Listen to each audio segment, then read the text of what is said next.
This is lap 40 here at Mid-Ohio. Palou, as you expect, is leading the race. Longard second. Simpson in Herta's up the third. Trying to look for Simpson. Did he pit? They do a lot more pit stops in INDYCAR, so yeah. It'll be a bit of a work to get all the names registered. I think Power and Newgarden went out early on. I don't know, I gotta say it. Wonder if anything exciting is going to happen today in Mid-Ohio. Guess what, folks? There is football on tonight, but it's the Women's Euros. And of course, I saw England women play last night, so yeah, I think that's about as much as I'm interested in.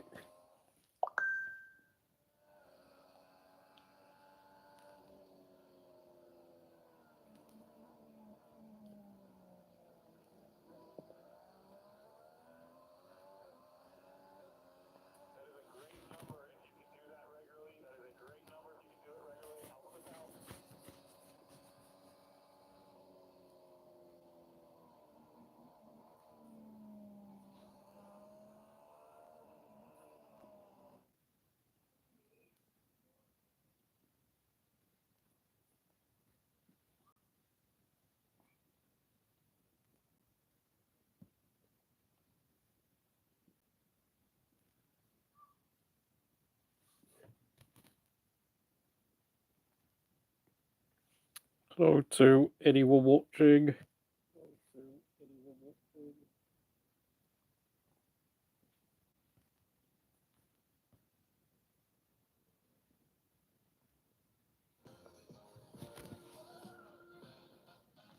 To people watching, hope you're doing well this evening. I know it's afternoon in America, morning if you're living on the East Coast. West Coast? Yeah, West Coast. Don't know what it is. Palou never pulls out much of a gap, but no one ever seems to be able to get in anywhere near close to being able to close the gap. And it has to be said, this is not an easy track to overtake here at Mid-Ohio. It is tight, it's twisty. Let's look at a circuit map. Just so you know, the start-finish straight starts really early, but the actual lap starts a lot later on. One of the strangest circuits on the INDYCAR calendar. Palou. Pato aboard. I think all the pit stops are taking place now. Dave Francesco's only done 3. Ward twice. Eilert twice. Foster twice. No one in the top 9 has only done 1 pit stop. There has to be said, first and second, the cars who started first and second remained in first and second, whilst Carl Simpson has dropped a lot of positions for some reason. I don't know what's going on. Where's Ferrucci? He's down in 23rd. Di Francesco's pitting. Francesco is in a bit of a dice here with the likes of Molucas and Rahal.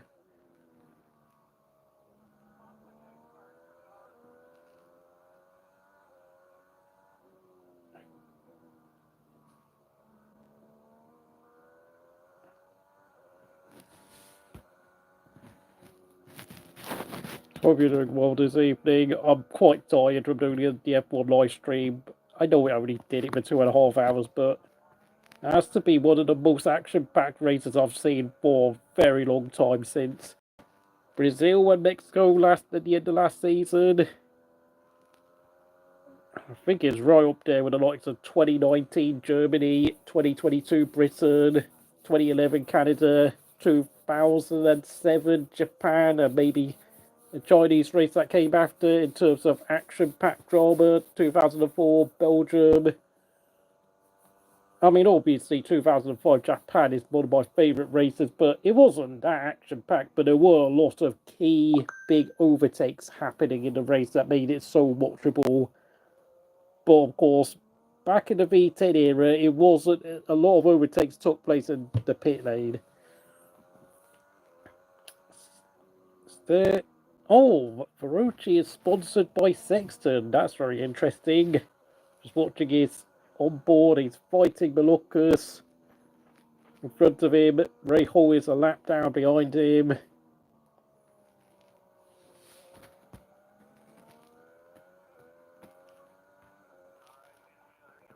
Only an average speed of 105 miles an hour maximum, and 80 on-track passes, which, I mean, works out to just under 2 passes a lap. Very tricky to overtake, and only 3 lead changes. This race is always a battle of attrition, and it is, I wouldn't go as far to say it's like Long Beach or Monaco, but it kind of reminds me of the Hungaroring in the F1 calendar. And Ferrucci driving for AJ Foyt Racing. I think he finished on the podium at Road America, but this time out he cannot find a setup suitable for this circuit. I think lots of great drivers have won here, like Pablo Montoya. I think Scott Dixon a couple of times. Darren Franchitti. Alex Zanardi was a master at this circuit. Of course, Andretti, Alonso Jr., both Andretti's of Michael and Mario were great around this track in the glory days of IndyCar racing during the 80s and 90s. I don't think Rick Mears won here, though. Of course, the 80s and the 90s of IndyCar were under the CART banner. Of course, in 1996, Tony George, the owner of the Indianapolis Motor Speedway, broke away and created the Indy Racing League, which to this day still has quite profound damaging effects for the popularity of this series, because of course there have been quite a few people who have come onto my live streams and asked me what form of racing this is. I mean, the cars look similar to the cars you get in Formula 1 with a single-seater, but of course, these cars are also designed to go around at 230 miles an hour on the big oval tracks like the Indianapolis Speedway, which of course is where the origin of this series came from. However, unlike Formula 1, they do use a spec chassis, and they have been allowed throughout most of their history for teams to go and purchase other chassis freely from a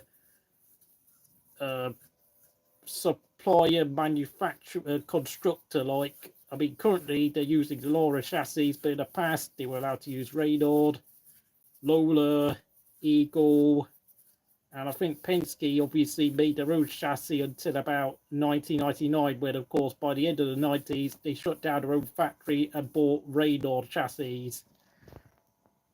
Of course, I think they're all I think the teams are allowed to modify the chassis somewhat within a certain parameter. But I think the glory days of having various chassis, a huge range of engines. I mean, currently there's only Honda and Chevrolet available, but in the past we've had Infiniti, Toyota, Ford, Cosworth, Toyota, trying to think who else has been there. I think Alfa Romeo once produced an IndyCar engine, and of course tyre manufacturers, because I think in the past we've had currently I think Firestone are the main tyre supplier, but in the past there's also been Bridgestone and Goodyear. But of course in these days the only thing to differentiate most of these cars are the engines they use, which is either Honda and Chevrolet. The chassis is a Dolores spec, and of course the tyres are Firestone spec as well. So I think a lot of people would wish there were more variety in terms of the chassis and tyre options, but IndyCar no longer has that huge commercial pull it had, and it has been not only losing out to NASCAR, but it has also lost out somewhat to IMSA, the IMSA Sports Car Series. This is obviously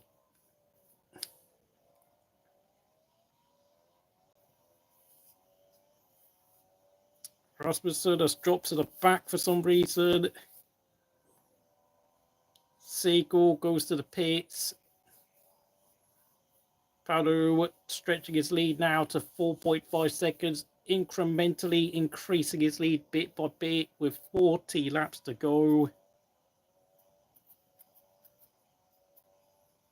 Herta in third place, obviously having his name mentioned as a potential future F1 driver.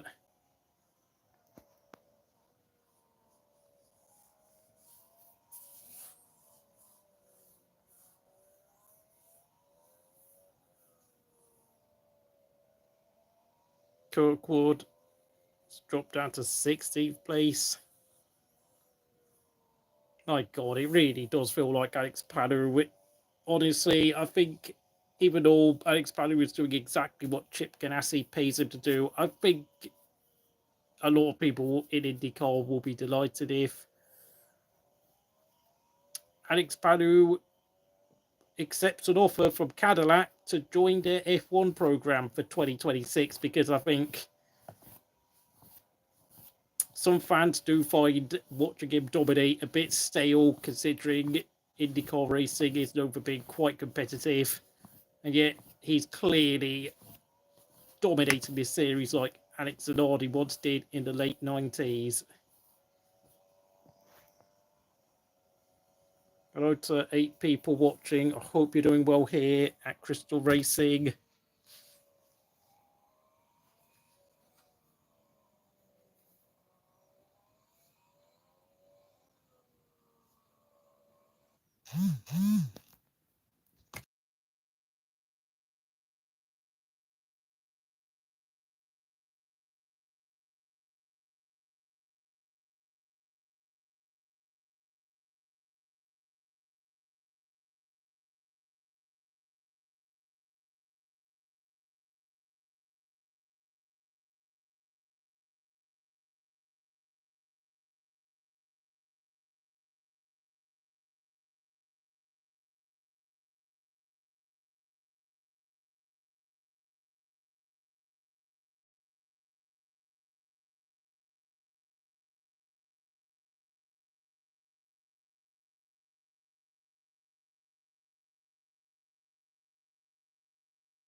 Apologies for that. Been for 20 minutes.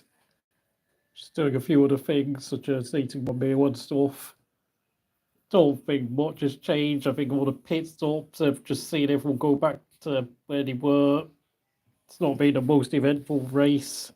Rasmussen retires after 33 laps. Don't know why. Must have been a mechanical issue, and we've only got 20 laps remaining. And I hate to be that guy. I mean, 109 miles an hour average speed, 104 overtakes. That's not a great average overtaking average for an IndyCar race, I'm afraid. There've only been 5 lead changes, mostly due to pit stops.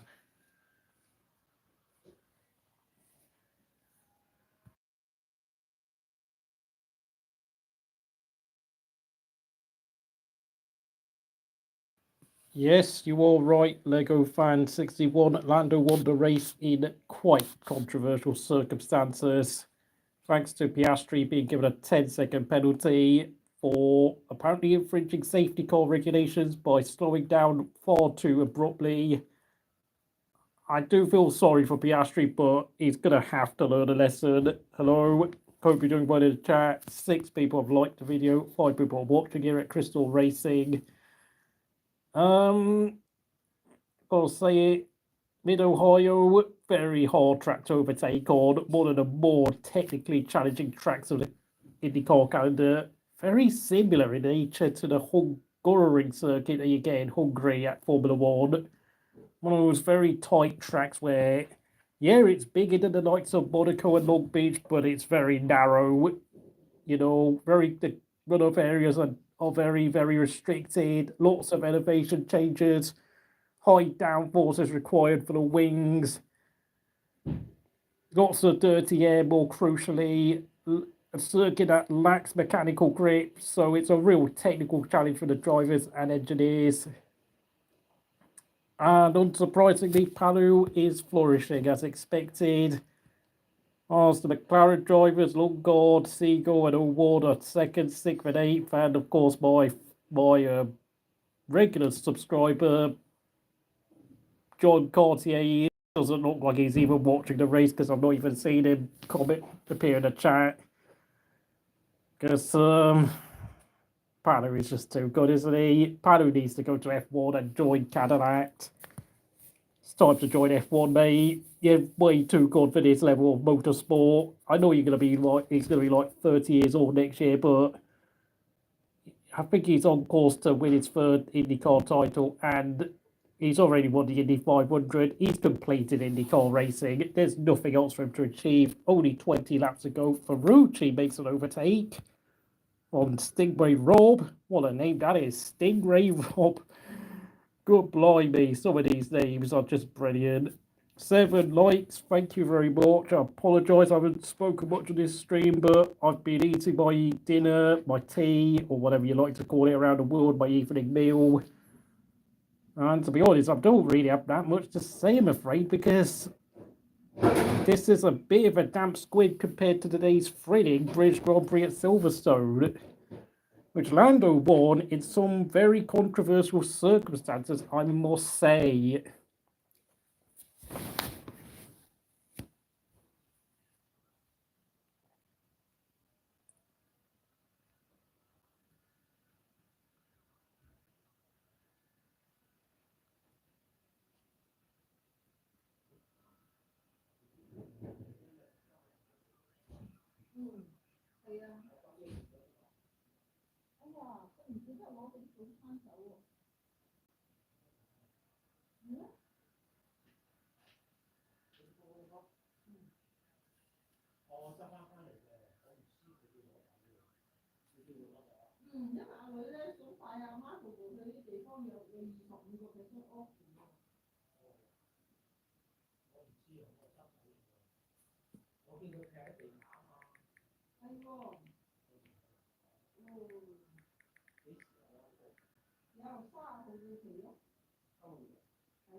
Hello, yeah, sorry about this.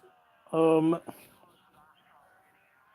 think we're getting media messages to Kirkwood, who is... Where's Kirkwood? I've got his onboard camera. He's up in 8th place. Alex Palou's back in the lead. Pit stop. Scott Dixon's done 2. Palou's done 3.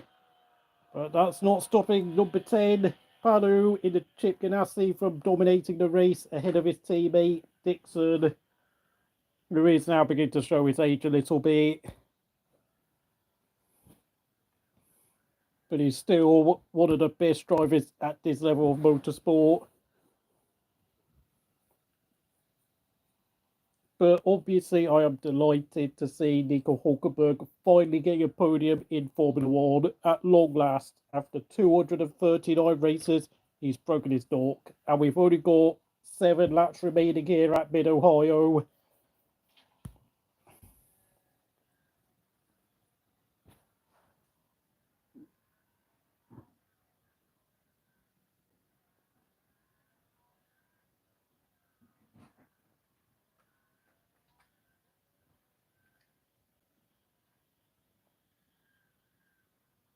Also, Nico Hulkenberg won the A1 GP Championship for Team Germany back in 2007, being probably one of the most dominant and successful drivers of that series. He won Formula 3, he dominated GP2, he won the 24 Hours of Le Mans for the Porsche team back in 2015. Alex Palou, on his way to his 3rd IndyCar title. He's already won this year's Indy 500, and I think he's going to be on his way to joining Cadillac if Cadillac do a contract offer for him next season. Lots of drivers changing orders. Armstrong presumably pitting. Longard on the podium ahead of teammate O'Ward.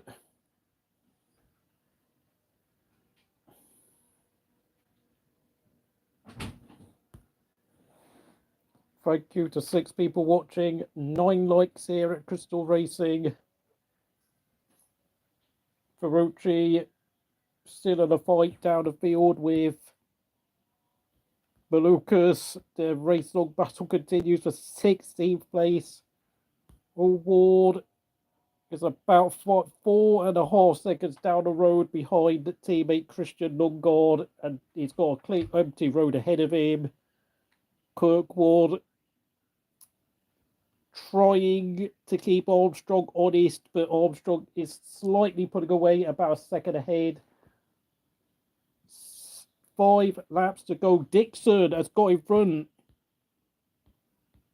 Oh my God, Dixon's overtaken Palou. I didn't see it, but Scott Dixon has overtaken his teammate for the race lead. With 5 laps to go, the veteran Dixon, could he be on his way to winning? I'm not sure. It's that another... What's happened to Palou? Palou's looking a bit off the rails slightly for his standards. No, how many wins does Dixon have? Is it 45 wins at this level? What a career Scott Dixon's had. I think 4 series championships, but he's only won the Indy 500 once back in 2008.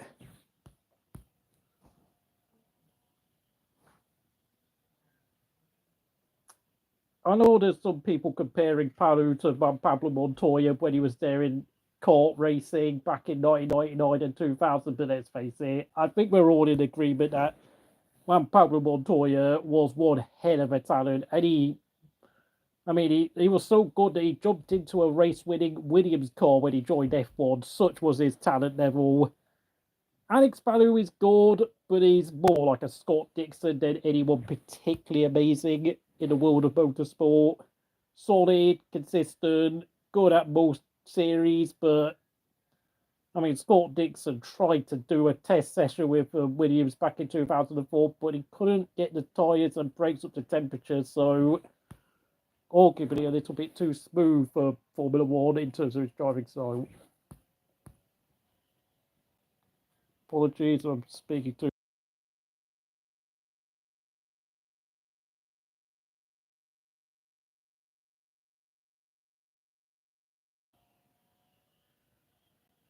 4 laps to go.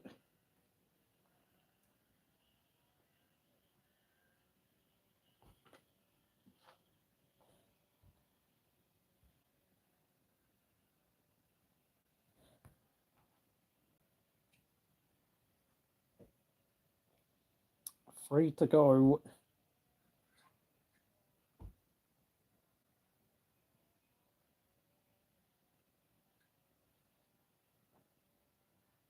Palou apparently has a mechanical issue, and he's having to manage the problem.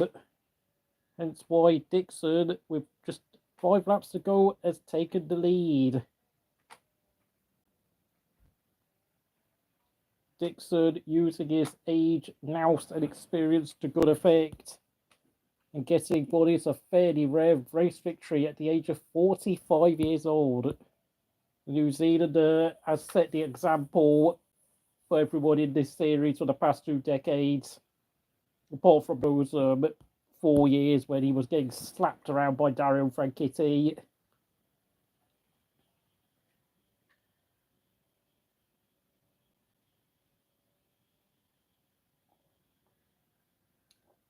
Three laps to go.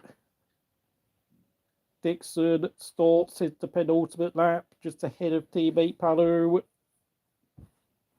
I'm not sure whether team orders have gone into play at Chip Ganassi, but Palou is miles ahead in the championship, so he should have nothing to worry. But of course, in INDYCAR, they do double points for the 500 and double points for the final race of the season. So never count your chickens.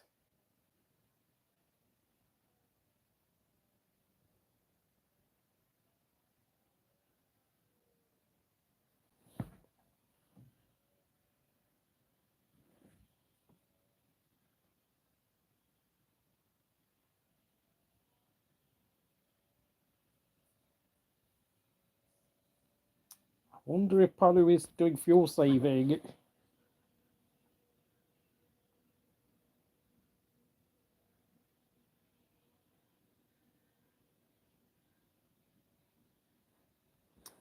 And of all 3 Penske cars retired from the race, if you're wondering. Power, McLaughlin, and where the hell is Newgarden? Don't know what happened to Newgarden. We're on the final lap. Dixon leads Palou by just over half a second.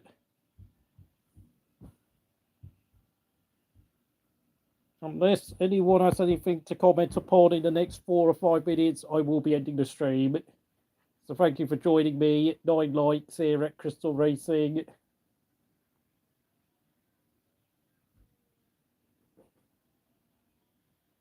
Ferrucci starts the final lap.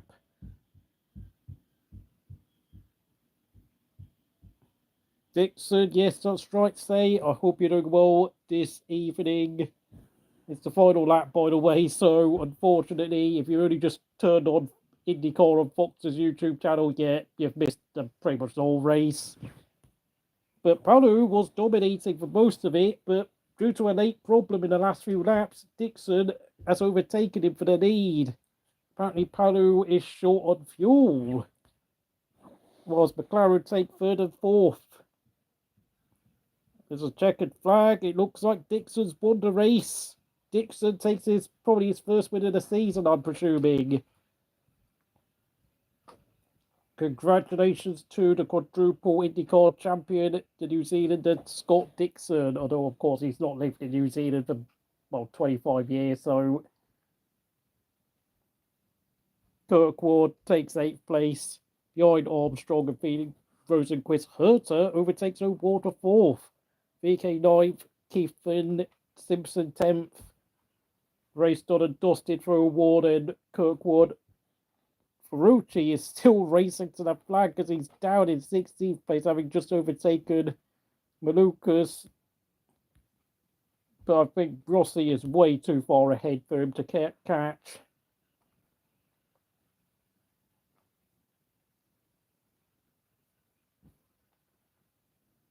O'Ward has parked his car up, and the fastest lap goes to Rosenquist.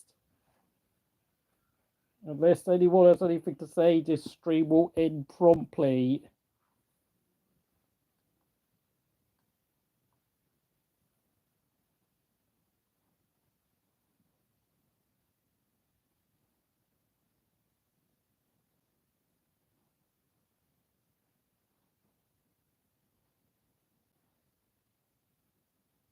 One of the legends, one of the greatest IndyCar drivers have won the race yet. Yes, he has. I mean, obviously, many fans rate Mario Andretti and AJ Foyt as the two GOATs of this series, but Scott Dixon, despite being born in New Zealand, has definitely put his mark down. I mean, and we have to remember, Mario Andretti has only ever won the 500 race at Indianapolis once in his entire career, so I think the only thing that you could mark Dixon down is for the fact that he only has ever won the series championship, not 4 times, 5 times, I beg your pardon. But he also did have a period where Darren Franchitti was dominating between 2004 and 2011, and even took a season out to compete in NASCAR during 2008. So, yeah. I don't know, maybe third or fourth best driver, but I think I'll leave it there. Thank you for watching, and I'll see you again next time at Crystal Racing. Maybe next week I'll do a special Club World Cup stream for the semi-finals. Yeah, thank you for watching.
Okay, I'm going to just watch the first few laps just to see what happened, and then I will finally end the stream because I was just watching someone else's thingy.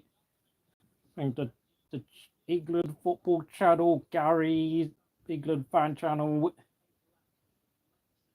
Dixon started miles down the field, by the way. Where did he start? Started ninth. Okay.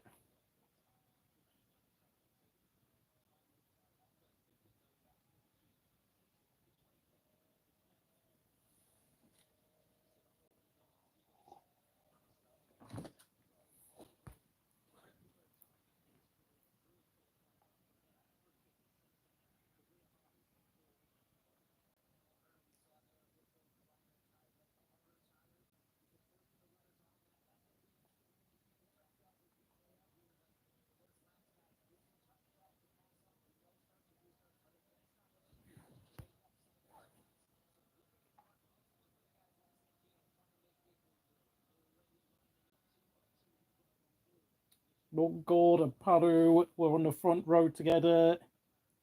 Coming out of the final corner. One of the very strangest start line sequences of the whole INDYCAR calendar.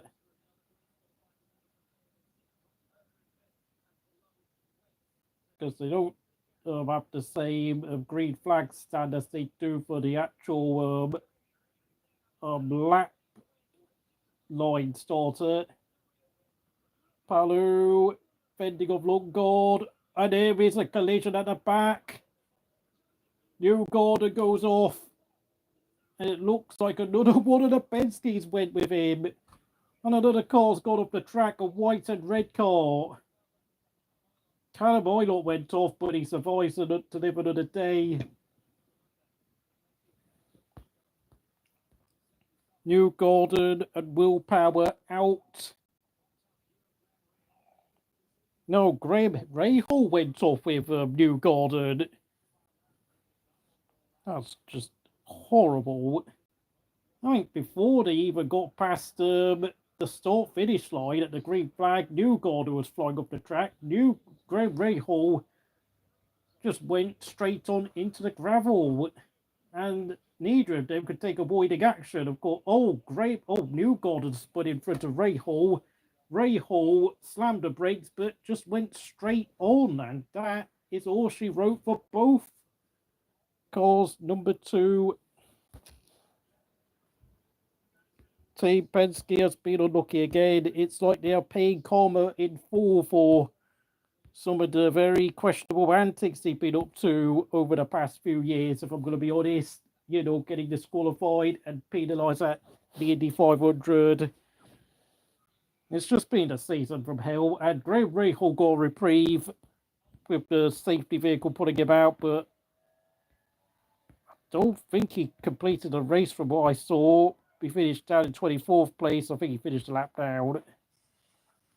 Newgarden had no chance when he lost his car at what is basically, I think it's like turn 12 on most laps, but for the weird start-finish line, it's actually turn 1 of the race, basically.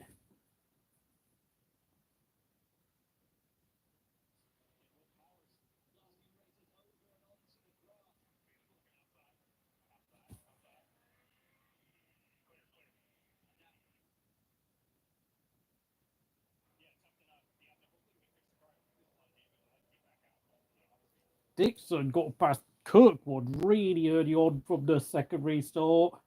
And I think that's where Dixon really put himself in a strong position to recover. They're showing us a replay of the start again. Oh, and there was another car. I think it was Robert Schwartzman who collided with someone else. Which is why I think Schwartzman went down the order.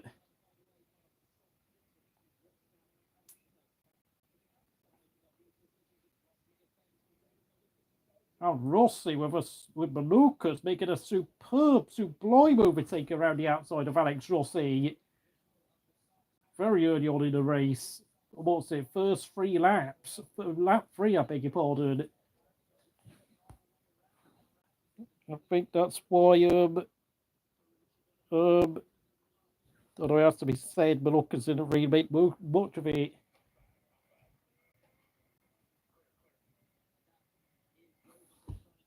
And I just saw Ferrucci with a casino wheel on the top of his helmet. Strange helmet design.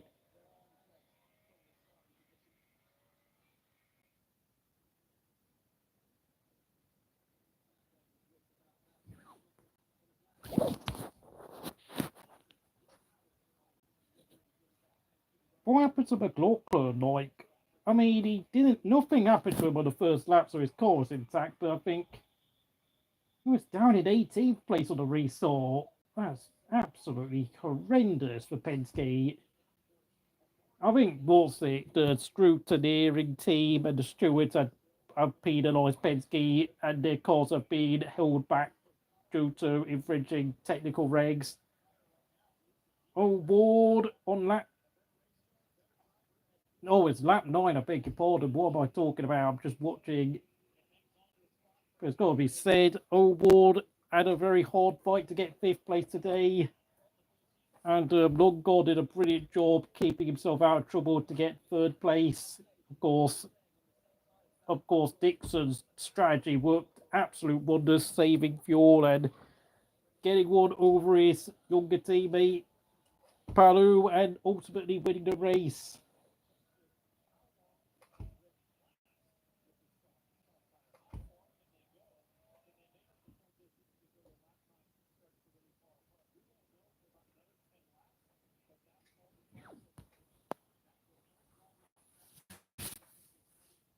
So I think that's what Dixon won the race on. Fuel stress and that much happened after the. It's a very short lap around here, which is why they 3 laps.